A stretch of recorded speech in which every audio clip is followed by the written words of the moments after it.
සිංහපුර පාරේ තියෙන ලස්සනම ලස්සන තැනක් මේක. පොළොන්නරුවේ ඉඳලා සෝමාවතියේ පාරේ ගමන් කරද්දී තියෙන මේකට කියන්නේ ගිනි පෙට්ටි පාලම කියලා. ලංකාවේ ස්ථාන දෙකක් තියෙනවා. ඇලක් උඩින් ඇලක් ගමන් කරන ස්ථාන. මේ තමයි ඒ යටින් තියෙන ඇල.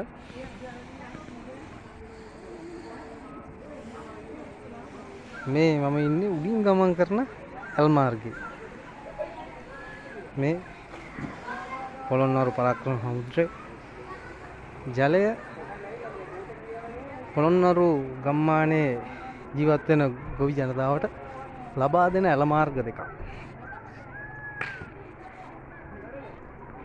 එන්න ඔබත් ඇවිත් විනෝද වෙන්න තමන්ගේ පවුලේ සමත් සමග සෝමාවතිය යන ගමන්